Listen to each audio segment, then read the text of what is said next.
my friends, mumeze mute? Ngiye meze neza hano, ndashima Imana, Uwiteka Imana iracyandinze. Hanyuma mpaye ikaze umuntu mushyashya ahangaha ufunga iki kiganiro bwa mbere, guhaye ikaze, wiyumvemo ikaze. Hanyuma please ntugende udakoze subscribe kandi no kukazogera kugira ngo ibiganiro bya Nadijo bizakurikiraho bijye bikugereraho igihe. Hanyuma nshimiye cyane abantu abakunzi ba Nadijo bahora babana natwe iteka, bahora batwereka urukundo, n'ukuri Imana yo mu ijuru ikomeze baduhera umugisha. So uyu munsi rero tuganira ku bintu bisenya ingo muri rusange mu miryango yacu.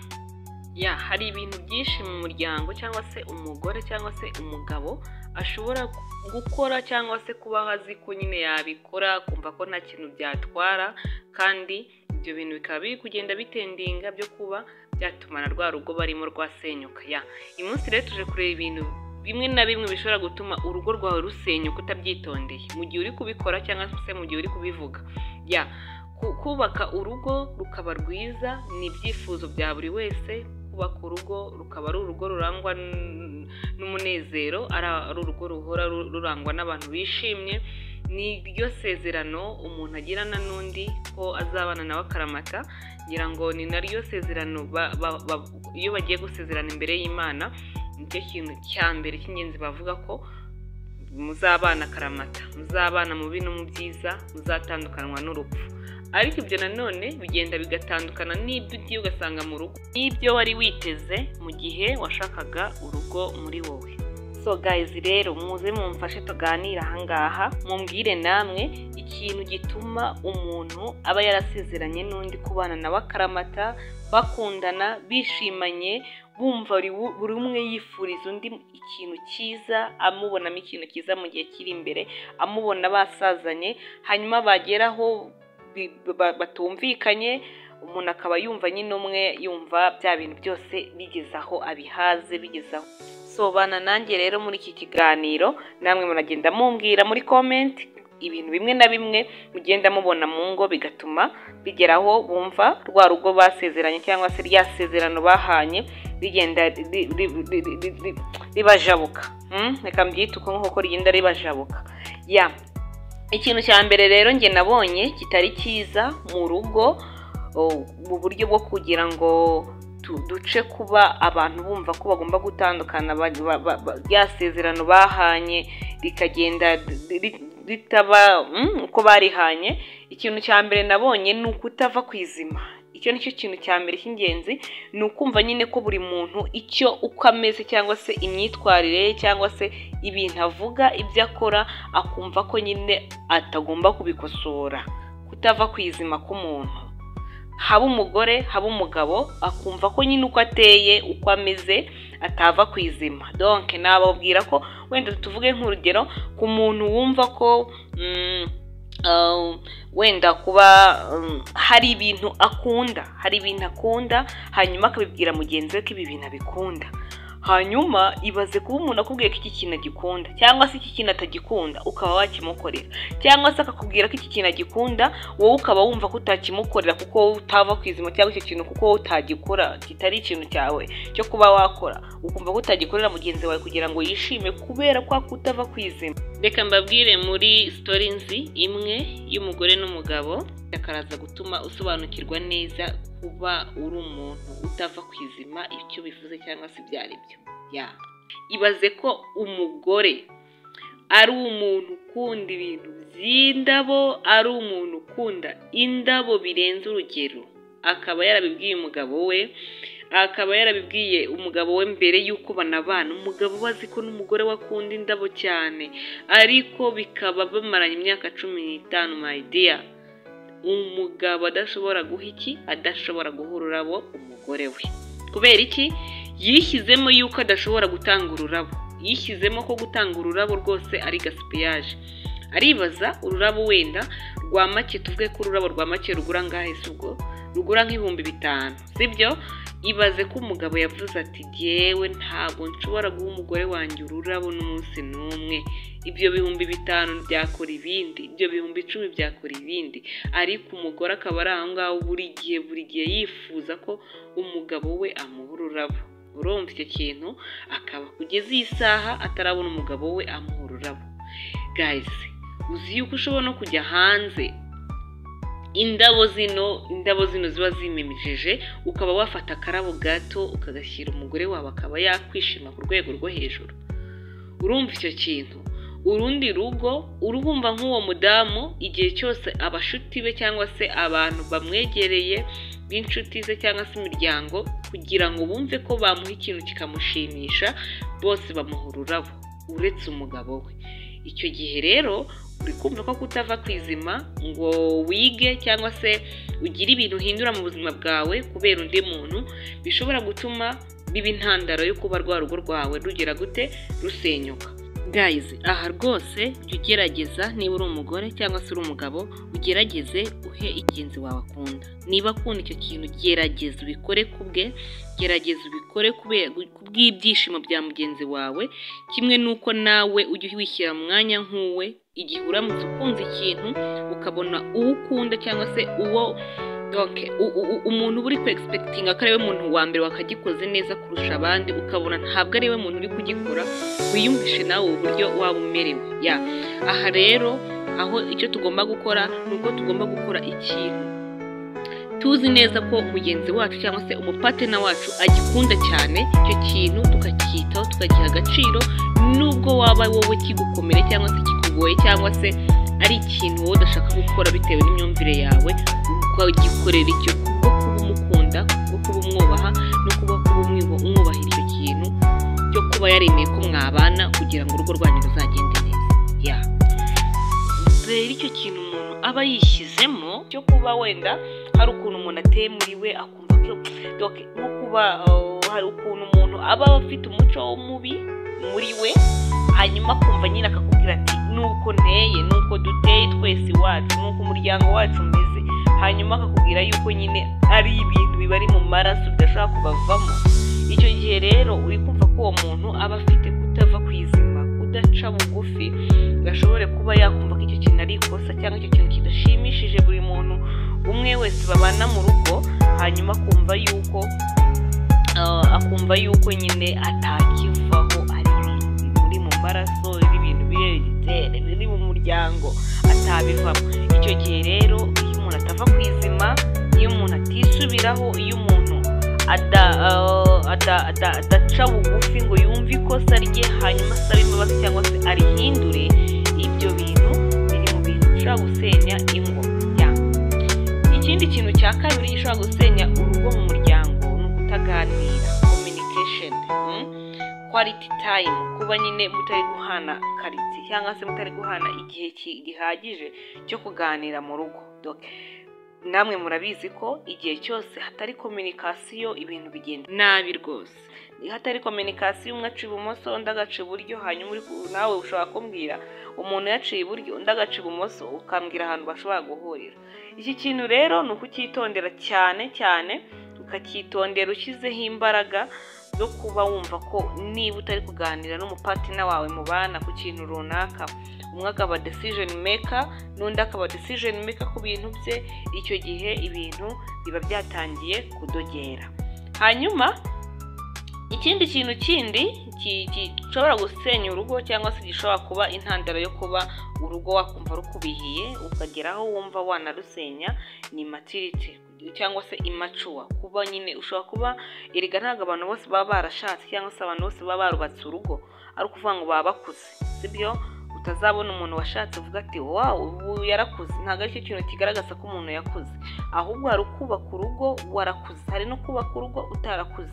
Kubaka urugo rero utarakuze, ntekereza ko hari ibintu byinshi cyane bigaragaza ko umuntu nyine ari mature, umuntu udakuze mu mutwe, utazi icyamujyanye, umuntu ushobora kuba usanga mu rugo mu gihe mukennye akumva ko ari ibintu bitabaho bitanashoboka, akumva ko nyine kuba hari ubukene ari ibintu donc we nimba yarasanzwe iwabo abona buri kimwe cyose, akaba yashatse yagiye mu rugo rwe, avuga ko kuba yabuze ikintu ashobora guhamagara abantu bose akababwira ko bakennye, ashobora kugira ikibazo mu rugo rwe akabwira abantu bose ibyo mu rugo rwe, akaba n'ibintu byinshi bigaragaza ko umuntu atakoze kwa murabizi namwe.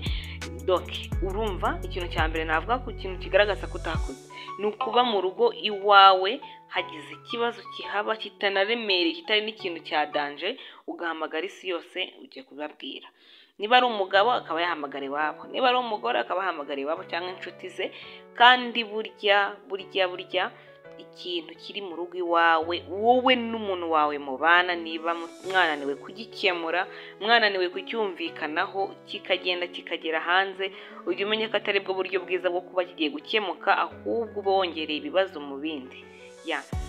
Ntabwo wowe ubwawe niba hari ikintu cyakunaniye kugikemura, ukaba cyakunaniye kugikemurana n'umuntu mubana mu nzu, mubana wowe n'uwo mupatena wawe, ukakijyana hanze ukakibwira inshuti yawe imwe, ishobora kuzagenda ikakibwira inshuti ye nanone, cyangwa se ukakibwira ababyeyi, cyangwa se ukakibwira abandi bantu ku ruhande, mu gihe mwebwe ubwanyu mwifatira umwanzuro wo kuba mwabana, mubafashe umwanzuro wo kuba ibintu byose biri aho ngaho ubwanyu mushobora kuzabimanaginga kandi bikazagenda neza. Niba rero wifata ukaba wahamagara inshuti yawe ukayibwira ibibazo mufite, ukaba wahamagara baki n'abaki ukababwira ibibazo mufite mu rugo rwawe, icyo gihe ujye umenya yuko ako kantu ukoze gato, uzi ko wenda uri kugira ngo ikibazo mufite gikemuke, ujye umenya yuko icyo kintu gito ukoze ahubwo kigiye kikongera ibibazo ufite mu bindi bibazo. Ntabwo kiba ari ubwo buryo bwiza bwo kuba wakemura cya kibazo mufite mu muryango. Ibyo bintu rero nabyo biri muri immature, kuba nyine utarakura mu mutwe.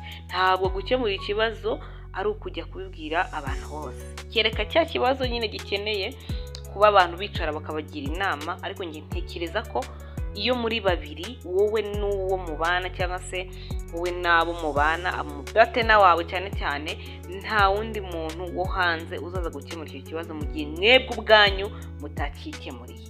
Niba mutakikemuriye, ntuzategereze ko undi muntu uza kugikemura.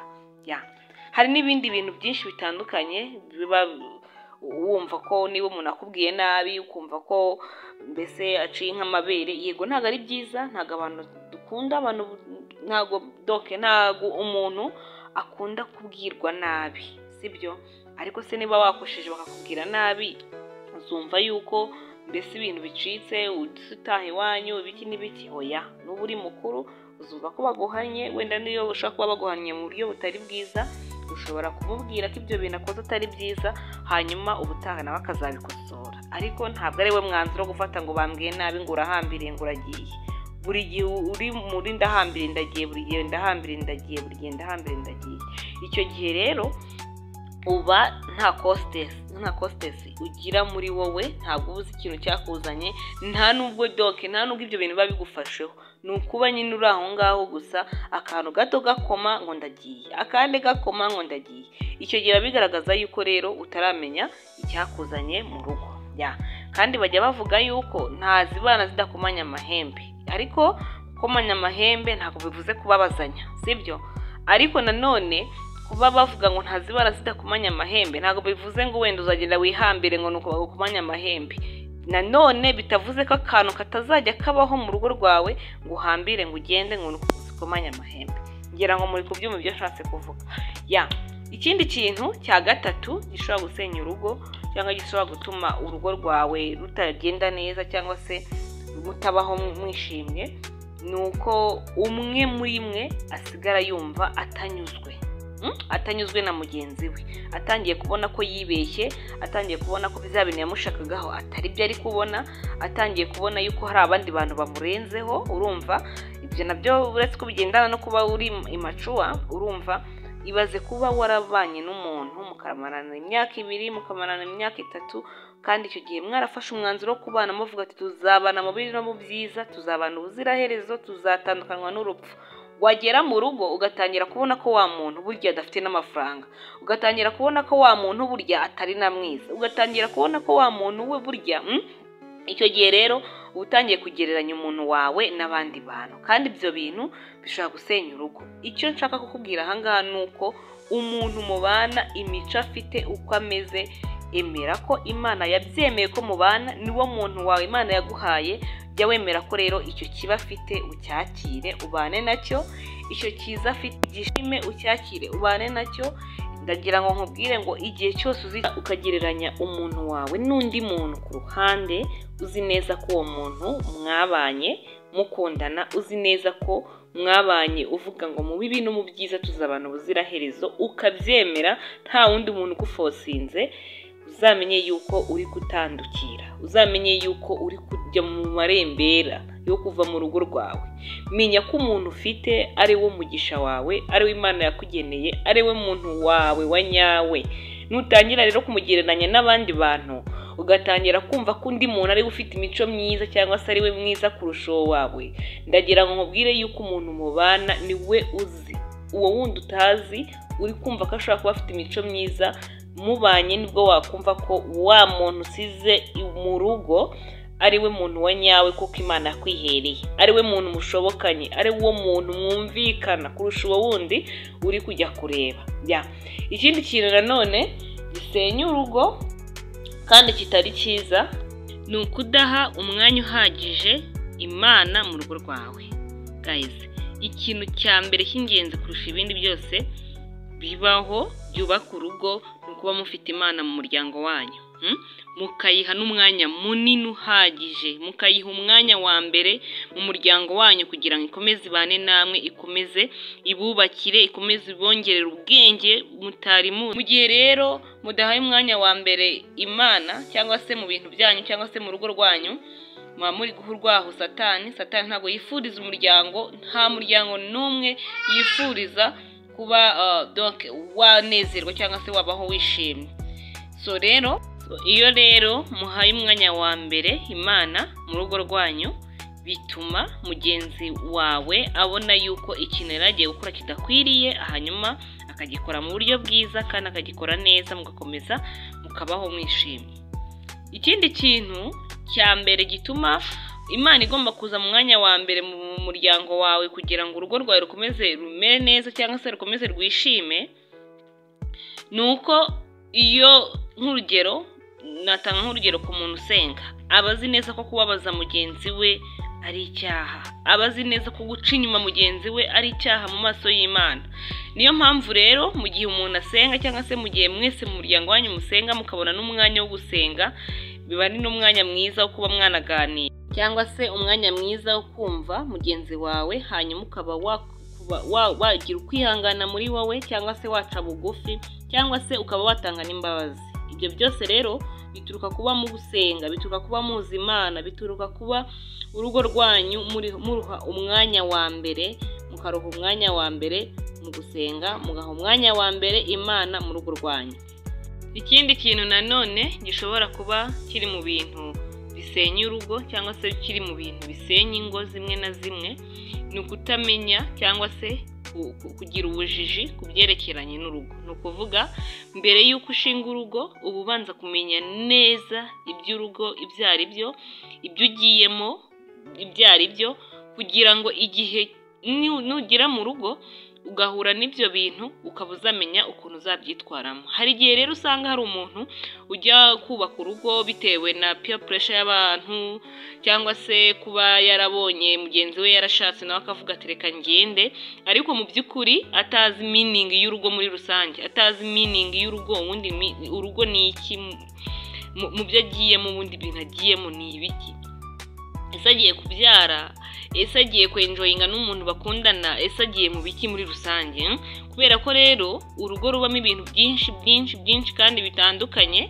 Niyo mpamvu rero ari iby'ingenzi cyane kumenya urugo neza, ibyo ugiyemo neza, urugo muri rusange ibyo ari byo, ukagenda wabisobanukiwe, apana kujyana ubujiji utazi ibijya mbere, utazi ibyo ugiyemo, nta kintu na kimwe uzi, ukagenda nawe ngo ugiye kubaka urugo. Rero ni iby'ingenzi cyane kubanza kumenya urugo kugira ngo uzagire gushikama mu rugo rwawe, ugire ubumenyi butandukanye ku kintu runaka kizaba kikubayeho mu rugo rwawe umenye uburyo ugikemuramo utarinze kugenda ngo usange birakugwiriye uvuga ati bya bintu ntago nari mbizi reka noneho mbivemo kuko nsanze bya bintu burya bigoye, nsanze bya bintu burya atari ibintu bizima, nsanze burya ibyo natekerezaga ku rugo atari byo mbonye. Donc ugomba kumenya rero mbere yuko winjira muri urwo rugo, mbere yuko ufata decision yo kuvuga ati ubu noneho nakubaka urugo cyangwa se nabana n'umuntu dukundana, mbere yuko rero ufata icyo cyemezo ukabanza ukamenya ibyo ugiyemo neza.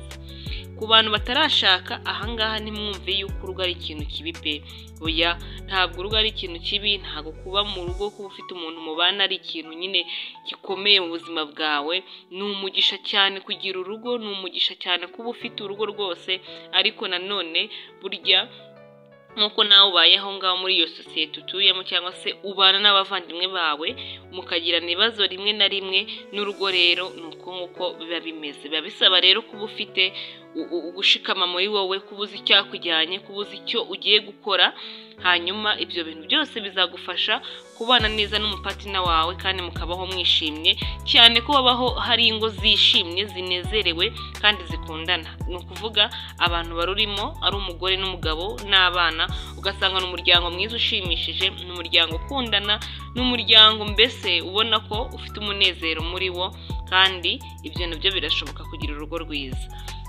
Ikindi kintu cya nyuma ariko nanone atari icya nyuma gishobora gutuma urugo ufite rusenyuka cyangwa se gishobora gutuma ingo zimwe na zimwe zijya zisenyuka ni agasuzuguro. Agasuzuguro kandi agasuzuguro gaturuka ku bamama cyangwa se abagore. Ugasanga umugore ntabwo nyine aba yasuzuguye umugabo, ibyo yavuze byose ntabwo abyumva, atangiye nyine gufeka umugabo we. Rero nicyo gihe uba usanga, kubera ko tuzi neza ko abagabo icyo kintu batajya bakihanganira, umugabo aho ariho hose aba yumva ashaka icyubahiro, niko Imana yabaremanye. Rero iyo bari kumwe n'umugore utamwubaha cyangwa se utamwumva, umusuzugura, ibyo bintu nta mugabo n'umwe ubaho ushobora kubyihanganira ngo abane nabyo. Nta mugabo n'umwe ushobora kwihanganira gusuzugurwa n'umugore we cyangwa se n'umufasha we igihe kirekire, ntabwo bishoboka, kubera ko abagabo bose baremanywe icyubahiro. Niyo mpamvu rero umugabo wese ahava akagera aba yifuza icyubahiro ku muryango we, aba yifuza icyubahiro ku mugore we. So rero igihe rero umugore yasuzuguye umugabo, igihe atari kumwereka icyubahiro, atari kumuha icyubahiro nk'icyo agombwa, icyo gihe urugo ruba ruri gutendinga gusenyuka. Ikindi kintu rero cya nyuma ni ikindi kintu cya nyuma gishobora gutuma ingo zisenyuka cyangwa se urugo rusenyuka, ni igihe abashakanye umwe muri bo yimye mugenzi we icyo amugomba cyangwa se ikigenewe abashakanye, hanyuma akaba yabimwima nta mpamvu afite n'imwe, ari ubushake bwe, ari uko adashaka mugenzi we. Igihe rero iyo gahunda itari kuba mu bashakanye, gahunda ibera mu cyumba, mu gihe itari kuba, umwe muri bo yanze ko iba, nta mpamvu n'imwe afite, icyo gihe rwose urugo rurasenyuka, kuko kiriya kintu nicyo kintu cy'ingenzi gihuza abo bantu babiri. Nicyo kintu gihuza abo bantu babiri, niyo gahunda ihatse ibindi byose, iba ihuje abo bantu babiri kugira ngo bafate decision yo kuba babana kandi bakabana igihe kirekire. Mu gihe rero umwe yanze ko iyo gahunda ikorwa kandi nta mpamvu n'imwe afite, kandi ikaba ari n'impamvu, ikaba ari na gahunda ndende afite yo kubyanga, icyo gihe urugo rurasenyuka. So nizere ko mwungukiwe byinshi, mwamenye byinshi, haba abatarashaka, abataragira gahunda yo kubaka, ariko namwe mwungukiwe. Guys, ndabakunda cyane rero, ndagushimiye cyane wowe wakurikiranye iki kiganiro, ndagushimiye cyane wowe uri gutera comment, ndagushimiye cyane ku bantu bakoze subscribe kuri iyi channel, hanyuma ku bantu badukunda cyane Azina Dijo. Ni ukuri Imana ijye baturindira, Imana ijye baduhera imigisha myinshi, ijye ibitaho mu buryo bwose. Turabakunda cyane rero. This is na Dijo TV show, naho ubutaha, bye bye.